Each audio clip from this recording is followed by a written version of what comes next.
അസ്സലാമു അലൈക്കും. നമസ്കാരം. ഞാനിപ്പോൾ സൗദി പ്രവാസികൾ മറ്റൊരു പ്രധാനപ്പെട്ട കാര്യം കേട്ടോ.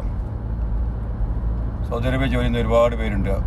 പാസ്പോർട്ട് പുതുക്കുന്ന സമയത്ത് നമ്മൾ ശ്രദ്ധിക്കാത്തൊരു കാര്യമുണ്ട്. നിങ്ങൾ പാസ്പോർട്ട് പുതുക്കുന്ന സമയത്ത് നിങ്ങളെ അഡ്രസ്സ് കറക്റ്റായി കൊടുക്കണം. നിങ്ങൾ ചിലപ്പോൾ നിങ്ങളിപ്പോൾ ഉള്ള പാസ്പോർട്ട് നിങ്ങളെ താമസിക്കുന്ന വീടിൻ്റെ തറവാട് വീട്ടിലേക്ക് താമസിക്കുന്നത്. ചിലപ്പോൾ നിങ്ങൾ ആ തറവാട് വീടിൻ്റെ അടുത്ത് നിന്ന് ഒരു 5-6 കിലോമീറ്റർ ദൂരെ ഏതെങ്കിലും ഒരു വീടെടുത്ത് താമസിക്കുന്നവരായിരിക്കും.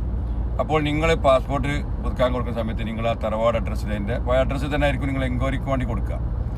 അപ്പോൾ അവിടെ ഒന്ന് എൻക്വയറി ചെയ്യുന്ന സമയത്ത് നിങ്ങൾ അവിടെ അല്ല വേറെ സ്ഥലത്തേക്ക് താമസിച്ച് മാറിയിട്ടുണ്ട് എന്നുള്ളത് അവിടെ എൻക്വയറി വന്നാൽ നിങ്ങൾക്ക് പാസ്പോർട്ടിന് പുതുക്കി കിട്ടില്ല. പാസ്പോർട്ട് അവിടെ പിടിച്ചു വെക്കും, പിന്നെ ഔട്ട് പാസ്സാണ് കിട്ടുക.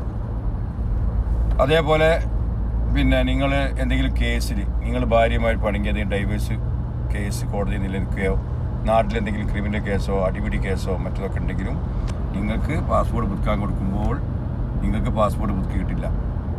അവിടെ പാസ്പോർട്ട് എംബസിയിൽ പിടിച്ചു വെക്കും, പിന്നെ നിങ്ങൾക്ക് ഔട്ട് പാസ് കിട്ടുള്ളൂ. പിന്നെ ആ പാസ്പോർട്ട് പുതുക്കാൻ നിങ്ങൾ അങ്ങോട്ടും ഇങ്ങോട്ടും നടക്കണം. മാത്രമല്ല പിന്നെ കോടതിയിൽ നിന്ന് കേസായിരുന്നെങ്കിൽ കോടതിയിൽ നിന്ന് ഒരു പേപ്പർ വക്കീൽ മുഖേന കോടതിയിൽ നിന്ന് ഒരു പേപ്പർ വാങ്ങി എംബസി കൊടുക്കണം. എന്നാലും നിങ്ങൾ ആ പാസ്പോർട്ട് പുതുക്കിയിട്ടുള്ളൂ. അല്ലാതെ നിങ്ങൾക്ക് ആ പാസ്പോർട്ട് പുതുക്കിയിട്ടില്ല. പ്രത്യേകം ശ്രദ്ധിക്കുക. പാസ്പോർട്ട് പുതുക്കാൻ പറ്റി നിങ്ങളുടെ അഡ്രസ്സ് കറക്റ്റാണെന്ന് ഉറപ്പ് വരുത്തുക. അല്ലാതെ നിങ്ങൾ പാസ്പോർട്ട് പുതുക്കാൻ കൊടുക്കരുത്. പിന്നെ നിങ്ങൾ ആ പാസ്പോർട്ട് പിടിച്ചു കൊടുക്കും, പിന്നെ ഔട്ട് പാസ്സേ കിട്ടുള്ളൂ.